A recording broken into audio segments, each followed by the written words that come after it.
could have come to some arrangement, I'm sure. Yeah. 7%. Yeah. Right. We wanted the most big production convoy 101. And we have actually now turned that way. Yes, you can visit that's right.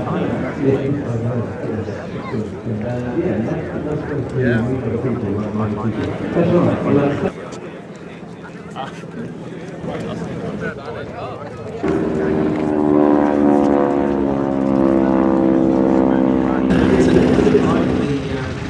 the King's dead, long live the King, because Stan was here last year representing the Duxford.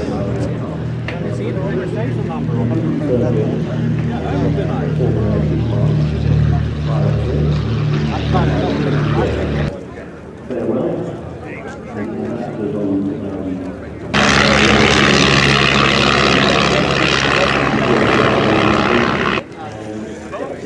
They shot that in.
Change your name to mine. When will that be? One day, maybe in May. Then what will you do?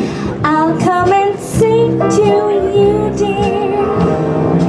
Happy the bride that the sun shines on today. So there you go, we'll be seeing that aircraft later on with the flying balls display. Absolutely incredible collection there in Saltzburg, and I think the hangars themselves are worthy of that collection of pieces of art.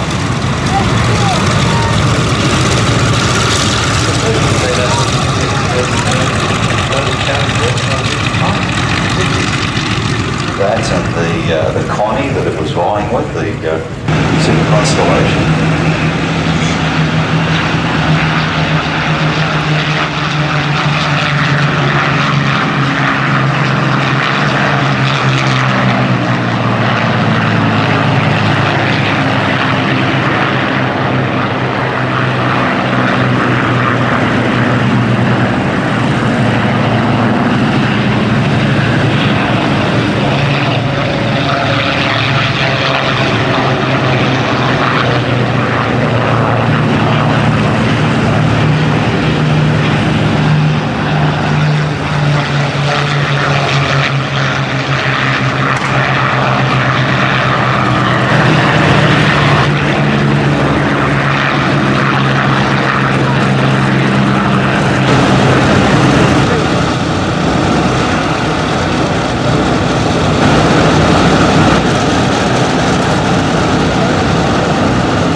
RAF, 78 years since the Battle of Britain.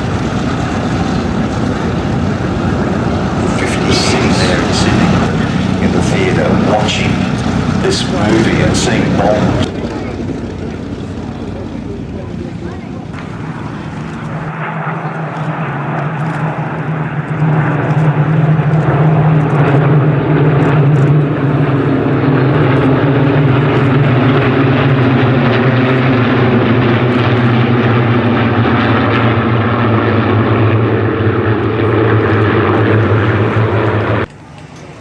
In every theatre of the Second World War, obviously gaining its fame during the Battle of Britain. Flew with the RAF, the US, the French, Polish, Russians, Yugoslavians, and also in the Pacific with the Australians.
Sections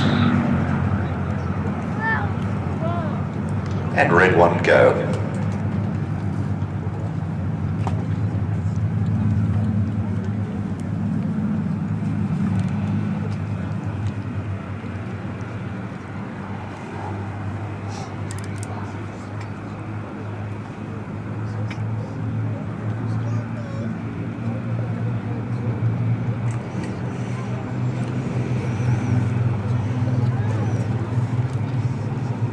Used on operations right the way through till 1954. Was involved in quite a number of post-World War II conflicts, used by both Israel and the Egyptian Air Forces against each other. Some aircraft flying on both sides during that conflict.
boys operating out of...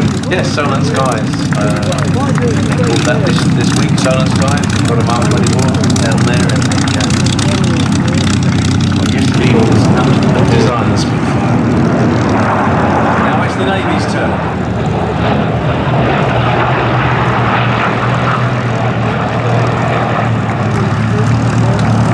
Beautiful sound around there, the Bearcat and the two Corsairs, I suppose.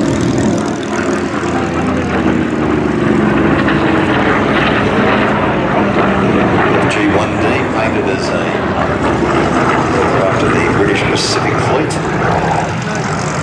Quite a few Corsairs and Hellcats operating with that fleet, as well as Avengers.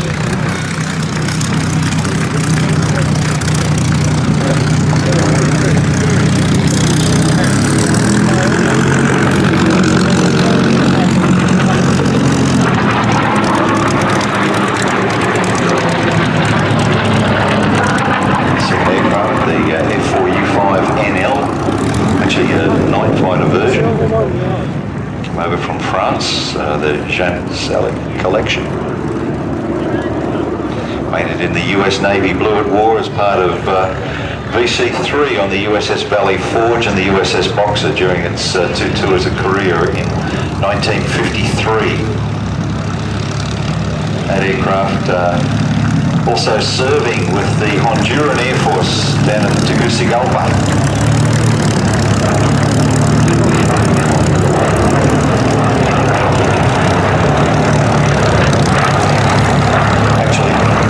Participated in that soccer war, or the 100-hour war as it was called, fighting against the El Salvadorian P-51s.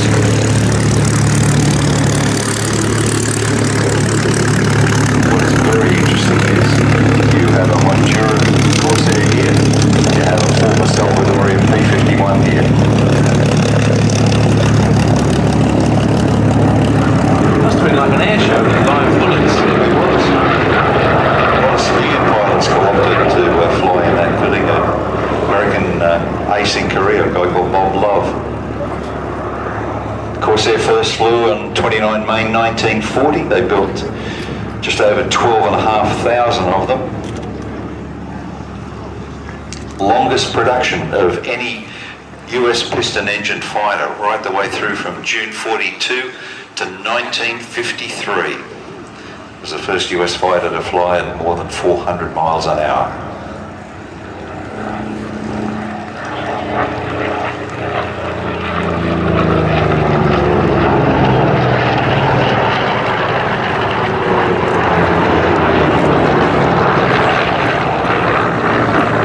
Incredible to think that although it was designed as a US Navy carrier fighter, they had massive problems operating them off the carriers. And it was really the Brits that taught them how to do it. The first Corsairs actually went into action on Guadalcanal and operated by the Marine Corps.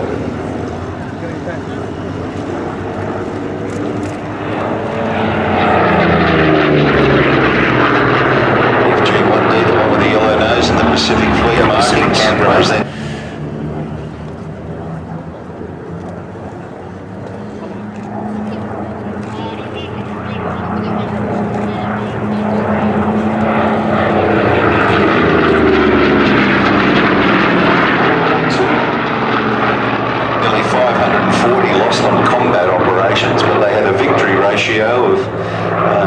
Over 11 to 1. So it's quite incredible to think that. A race, a night flight race.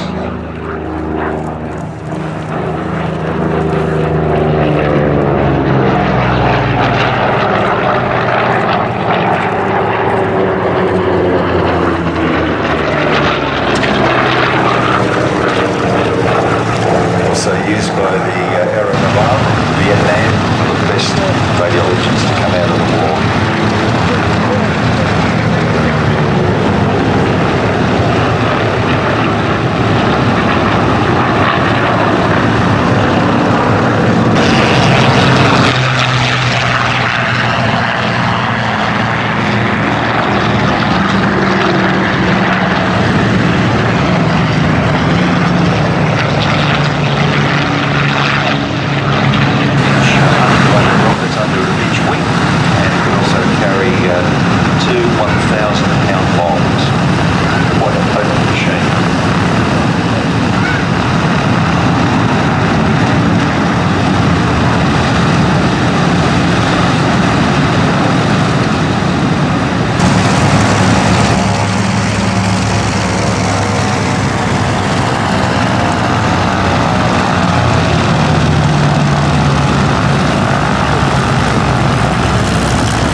P-40s produced in all the different marks.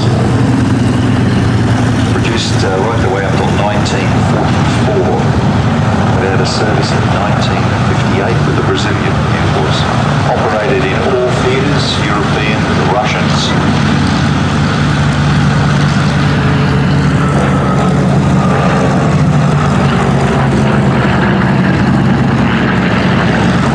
China, Burma, India theatre, to the other aircraft, which is painted in RAF desert camouflage, but carrying the markings of the US Army Air Force, Lee's Hope, played by Rob Duffield of the 85th Fighter Squadron.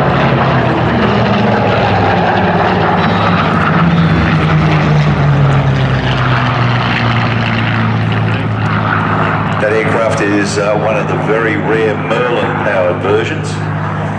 Not many of them flying them. P-40 was basically produced in 4 different variants. The BC, which is denoted by a very slim engine cowling. The E model with the more familiar deeper radiator and oil cooler bath. The F and L model with the Merlin, and the later model N's, which some of them had the original canopy, some of them had a very large glass house. 650 caliber machine guns and up to 2,000 pounds of bombs in the 3 positions.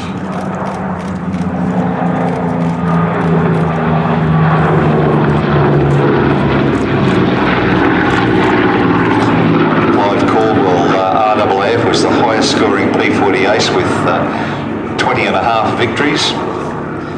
He missed out on the first aerial victory in a P-40 because he lacked confirmation shooting down a Cant bomber of the Italian Air Force. Other users, Jeff Fiskin, known as the Wyra Rapper Wildcat of the 14th Squadron RNZAF. Nikolai Kuznetsov from the VBS in Russia. Robert de Haven, Louis Truscott. 75 and 76 squadrons at Milne Bay actually stemmed the Japanese advance. First time they'd been defeated.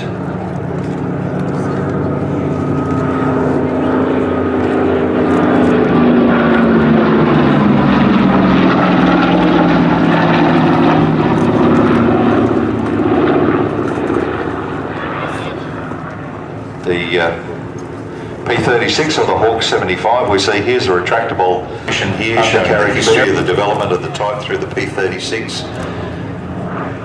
Different engines.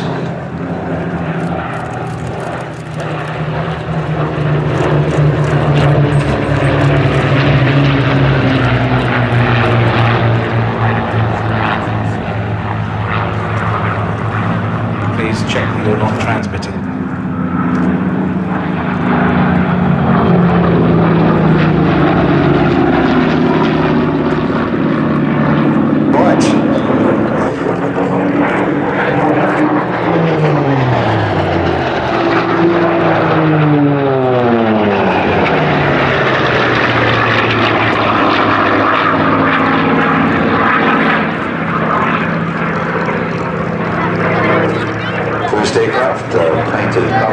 In the markings of one of the prototype Sea Furies, Royal Navy camouflage scheme,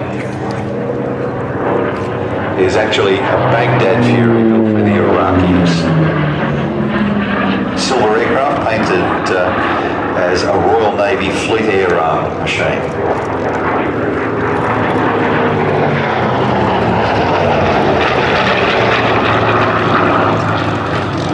First flight in February 1945, basically as the Tempest Light Fighter. Designed for both the Royal Air Force and the Royal Navy. The end of the war saw the RAF contracts cancelled, but the Royal Navy continued with the Sea Fury aircraft. 2,480 horsepower Centaurus engine.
carriers Glory, Theseus, Ocean, and also HMAS Sydney.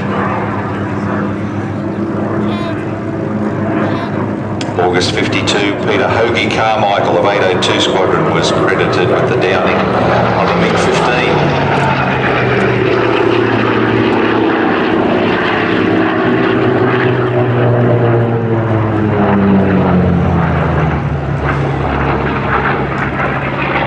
Served with the Royal Navy Fleet Air Arm, Canada, the Netherlands, also the Royal Australian Navy Fleet Air Arm. Also used operationally against insurgents in the Netherlands, East Indies.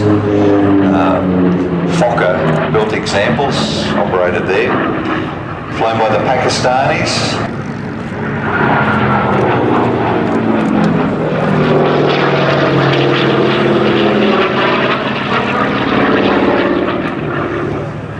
Also flown by the Burmese. Target units saw the sky, both the single and the two-seat versions.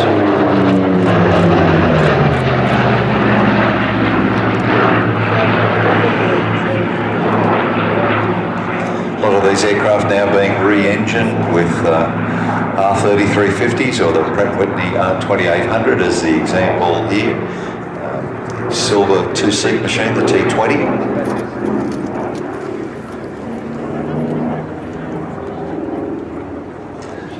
Aircraft actually operated with 781 Squadron at Leon Solent, later going to the Germans, used on those target take operations.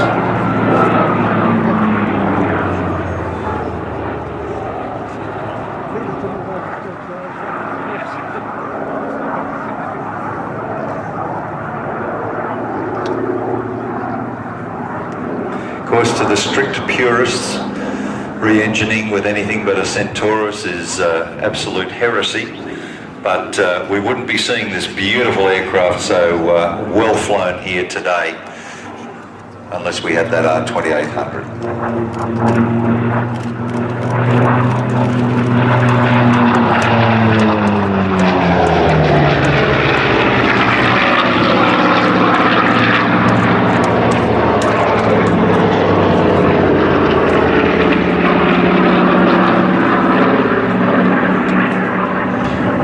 Came over here, finished in that beautiful paint scheme.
Squadron at RAF Wittering between September 39 and December 1940.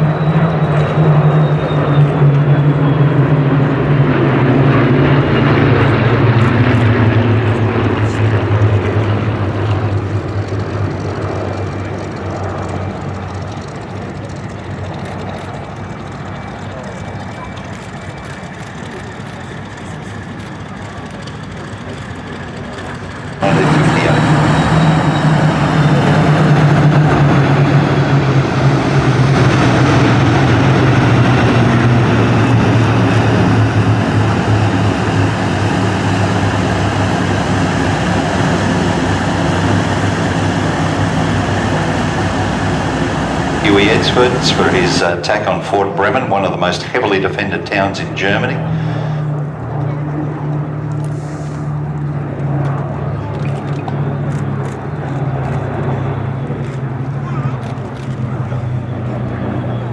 Squadron leader Arthur Scarf BC from 62 Squadron Malaya for his single-handed attack on a very heavily defended Japanese airfield until his aircraft was the last of the entire formation of 8 that was lost to German fighters.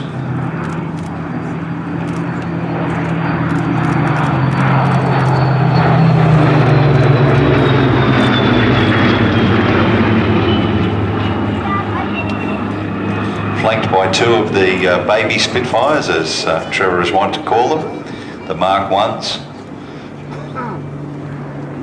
Absolutely beautiful machines.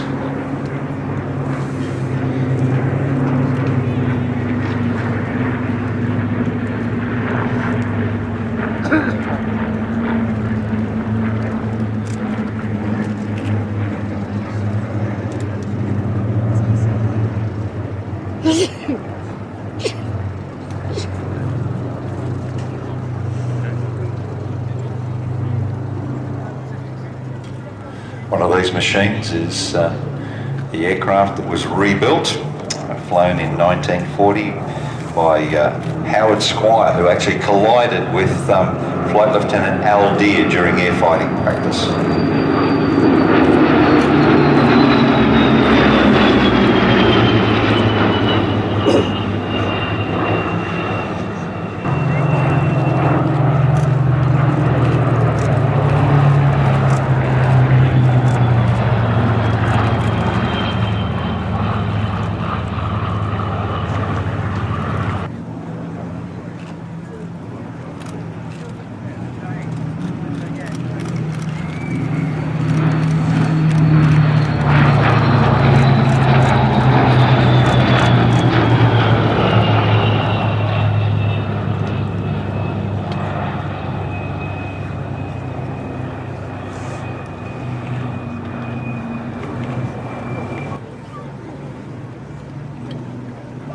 From your left, the Hurricanes.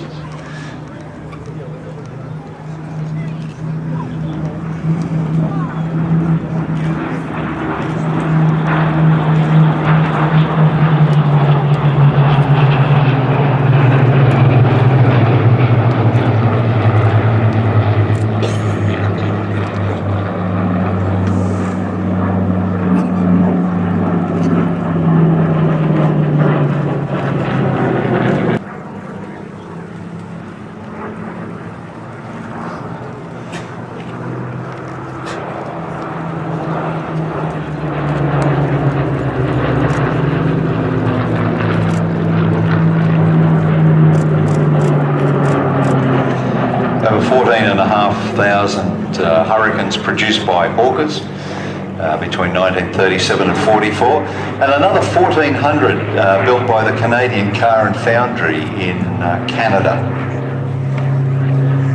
23 different variants, pure fighters, ground attack aircraft, night fighter,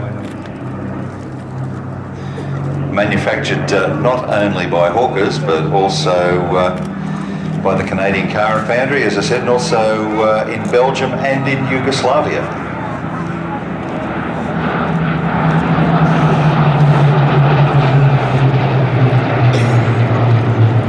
Flew initially in November 1935. Breeds of fighters, both 2 and single seat, also the Bomber, the Hart, the Demon, and that beautiful single seat Hawker Fury.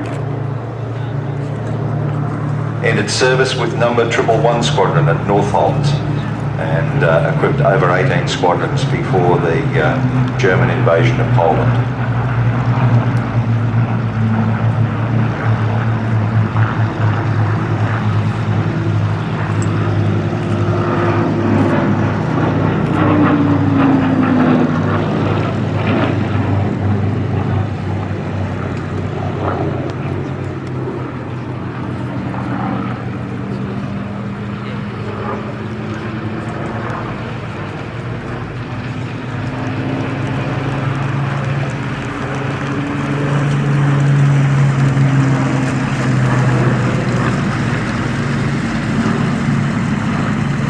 October 1939, first operational victories with a flight of 46. They sort of took a little bit of a second place to Spitfire restorations around the world. It's really coming to the fore. Apparently,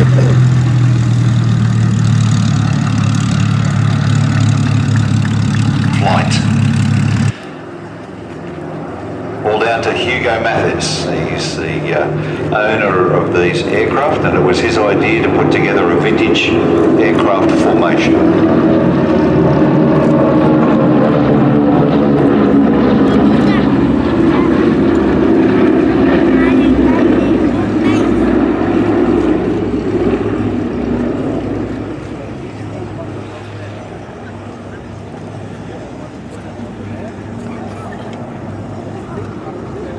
Name it as in nature, three absolute classic aircraft there, four aircraft there, the three Beech 18s and the C-47, Beech 18 still looks relatively young, it looks quite modern, but it flew back in 1937.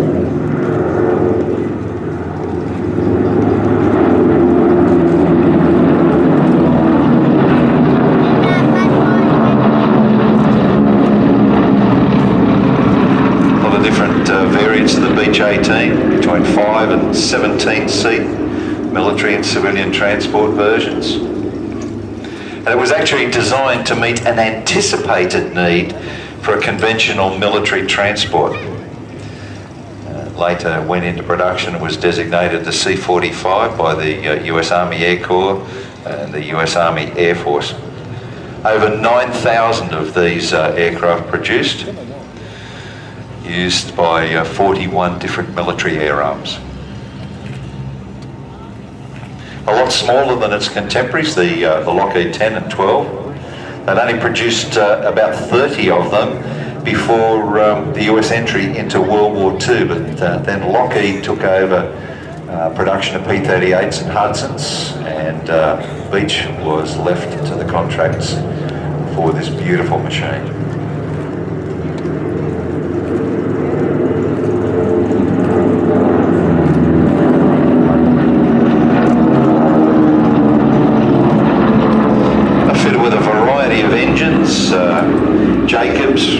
Continentals, but the definitive engine was a 450 horsepower Pratt Whitney and an internal bomb bay for light series bombs.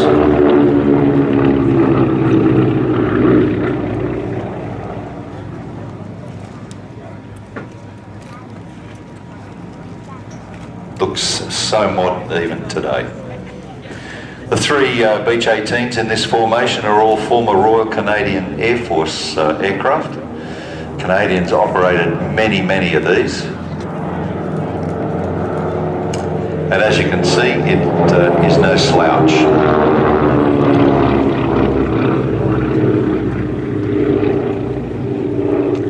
Fish seeding, airmail, firebombing, and of course, drugs and weapons smuggling.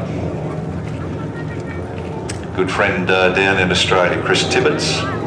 He has Beech Adventures, and he has an aircraft down there as well, Beech 18, and it was one of the drug haulers that was seized.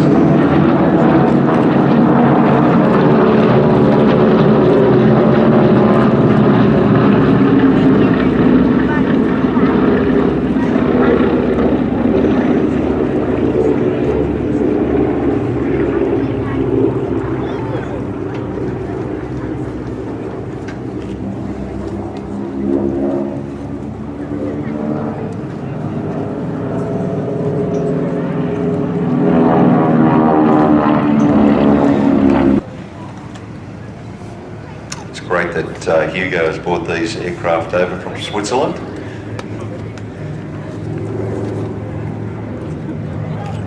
The redoubtable DC-3, the Gurney Bird. I think there's a country on earth that has seen no operations by the C-47 or the DC-3.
to the P-38. The Republic P-47 Thunderbolt being displayed there. One of 15,600 built. Look at that B-17. Sally B is being flown today by Peter Kuipers. He's P1, he's the captain. And he's assisted by another captain, Andrew Dixon. They of course fight each other for control of the aircraft.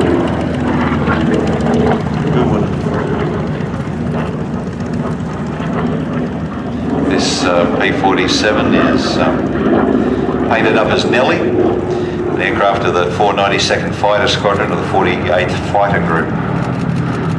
That squadron is still in existence and is flying F-15s from Lake Heath.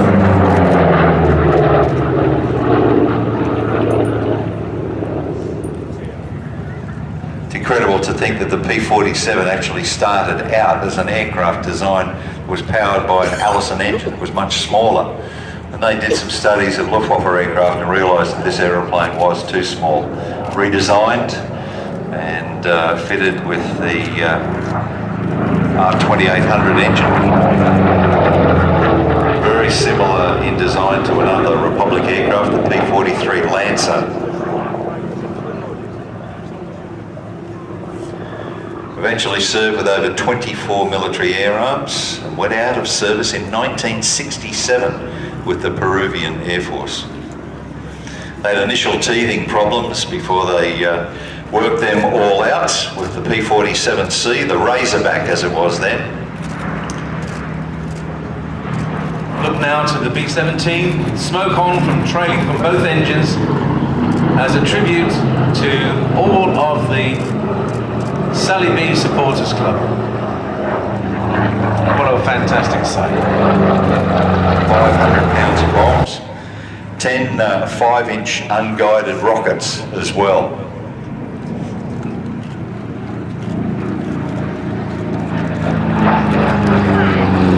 RAF received over 800 Thunderbolts, both the Razorback and the D model, and operated 16 squadrons of them, primarily in the Southeast Asia Command in sort of China, Burma, India theatre.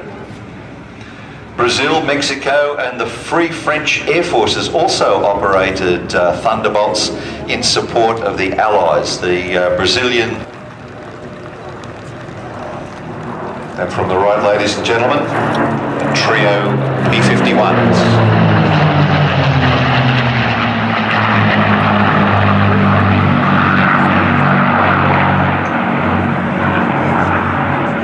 The fighter with the 7 league boots.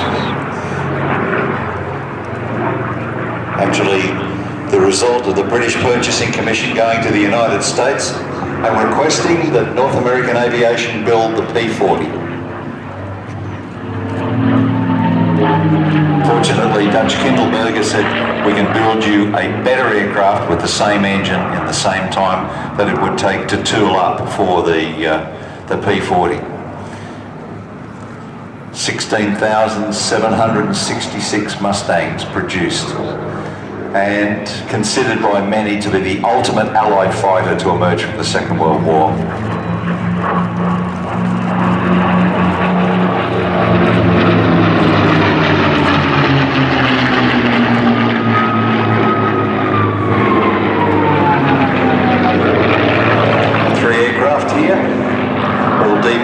One representing number 112 Squadron of the 239th Fighter Bomber Group, Desert Air Force, Mediterranean Air Force later on.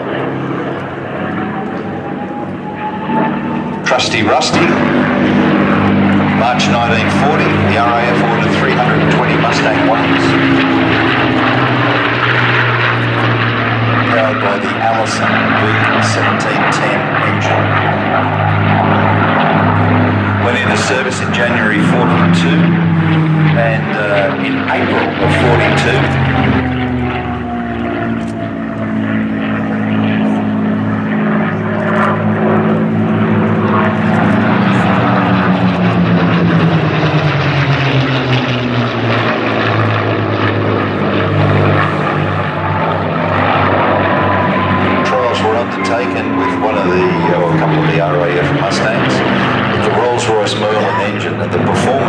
Furies was incredible. Late 1942 with the high-back fuselage reminiscent of the Spitfire. And it was later realised that they required better rearward visibility, so the ultimate production version, the D model, was introduced, and that first flew in November 1943. That is the aircraft that we most familiarly see. 650 caliber machine guns, two 1,000-pound bombs in Korea, long range, becoming the first aircraft to shoot down a North Korean aircraft in that conflict.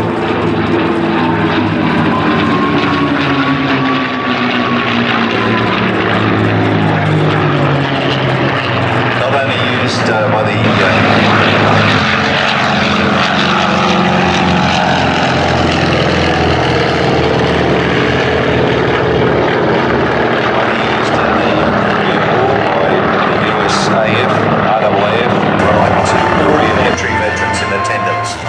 sacrifices over the years have helped preserve freedom around the globe. We hope you enjoyed watching this rare formation of classic World War II and current United States Air Force aircraft on our journey from heritage to horizons.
Used the 43,000 pounds of thrust from the F-135 engine to climb straight into the vertical, showcasing its exceptional.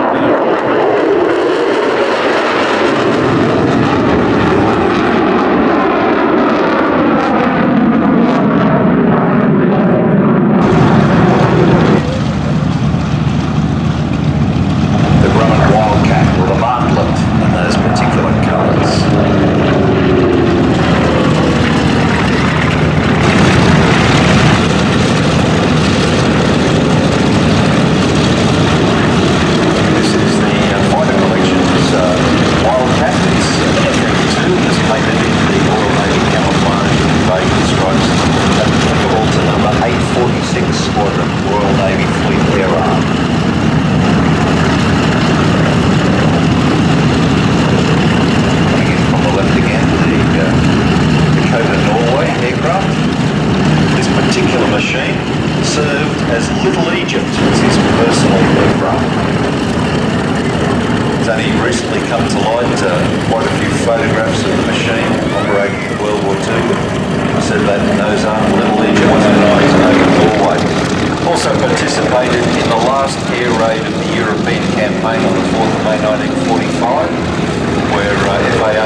Successful in operations in the Pacific Theatre from small escort carriers, and also as part of the Cactus Air Force that operated on Guadalcanal.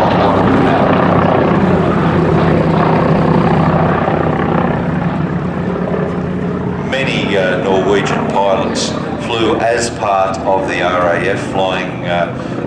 sorts of aircraft. In principle, Spitfires. And I'm proud to say that we have a former Royal Norwegian Air Force RAF Spitfire Mark 9 under rebuild in Australia right now. Very highly manoeuvrable, the Wildcat, and very successful in operations as part of that Cactus Air Force flying out of Guadalcanal against the Zeros that flew down through from Ley and right along through the Solomons. Very spirited performance here with this Sky Trooper. Beautifully presented aircraft, and we're very proud to have it here at Duxford.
Purchased a number of aircraft, including T-28, very good.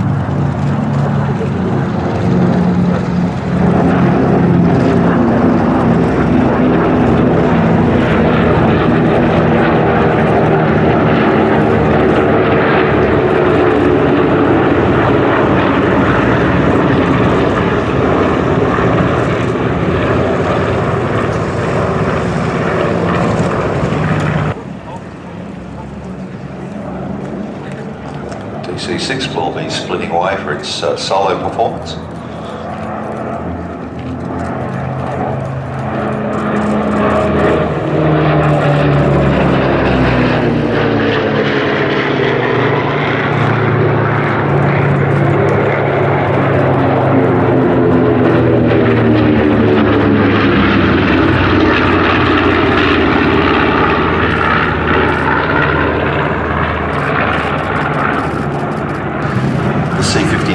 DC-4, that the prototype didn't fly until after the war.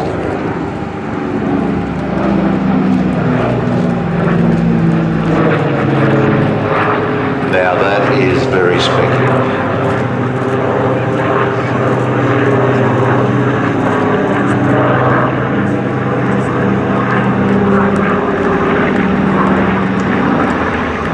Versions with doors both ahead and behind the wings.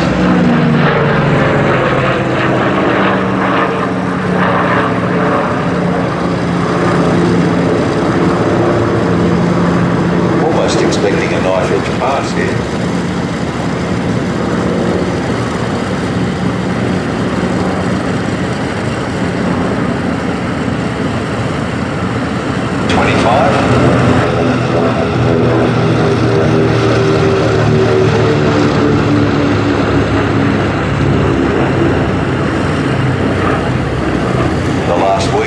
Duxford has hosted 3 of these aircraft.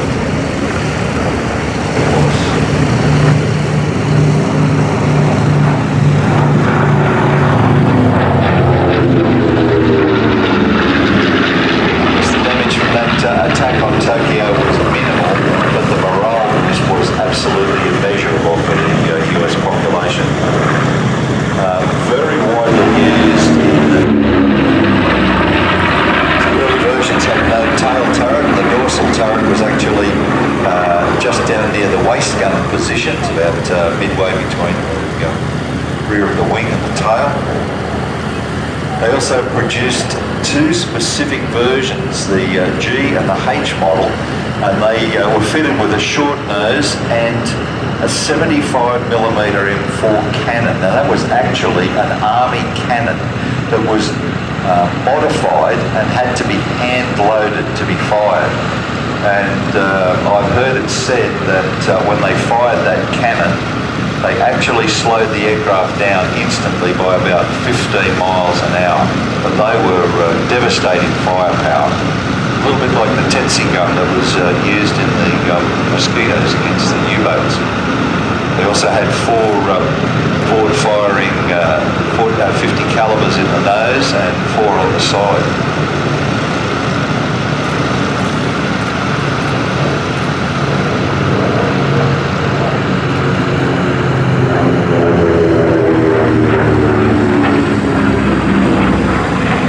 P-25J was the principal production model.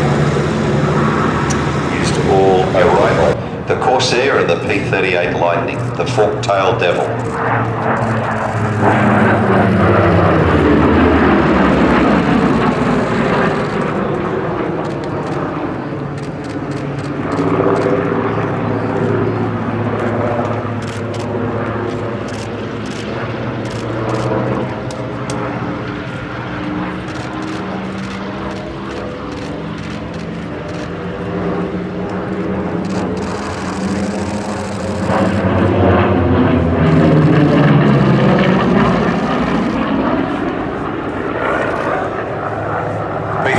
First flew in January 1939, and its designer was Clarence Kelly Johnson of the famous Lockheed Skunk Works fame. 10,000 of these produced, 25 different variants, operated by 10 different countries, military air arms, and actually retired the Honduran Air Force in 1965. It's made famous in the Pacific Theatre by shooting down the Betty bomber carrying Admiral Isoroku Yamamoto. He'd been flying there for an inspection at Bougainville, and 16th of April 1943, that flight was attacked by 16 P-38s. He was shot down and killed.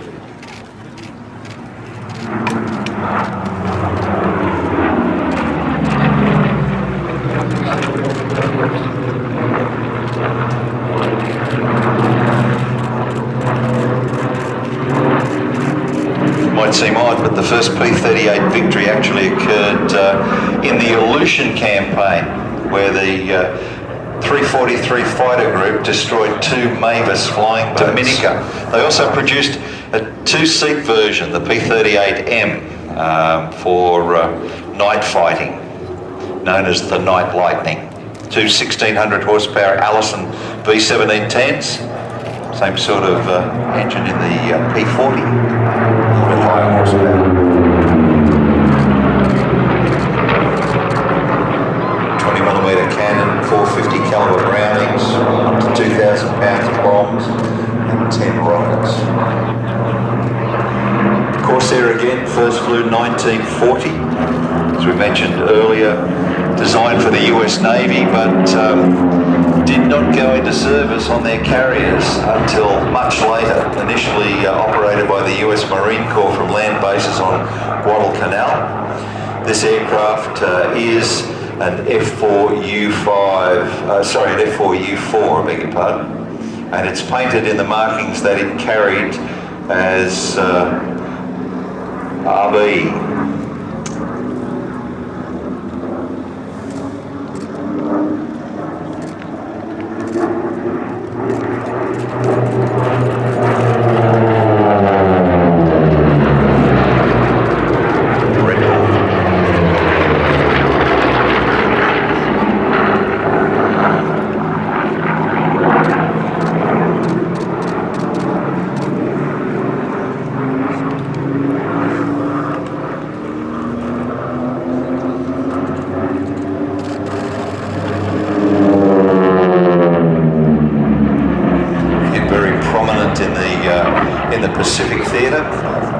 used by the United States Navy in the island hopping campaign right the way through to the Japanese homeland. Victory ratio of 11-1 in that Pacific campaign. They also produced a version, dedicated ground attack version called the AU-1. Very, very much heavier because of all the armour plate that it employed. Used by the US Navy in Korea and the US Marines.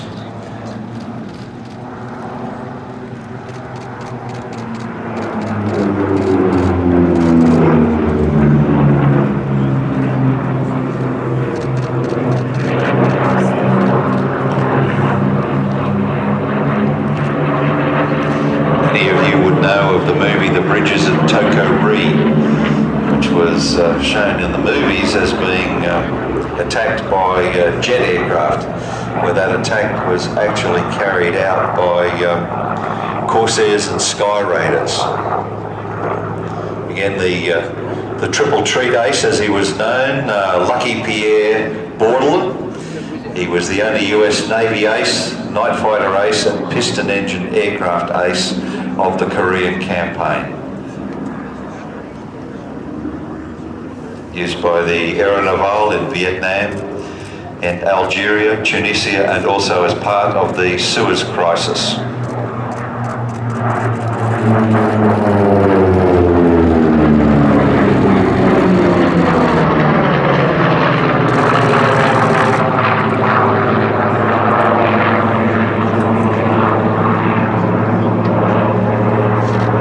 How much fun can you actually have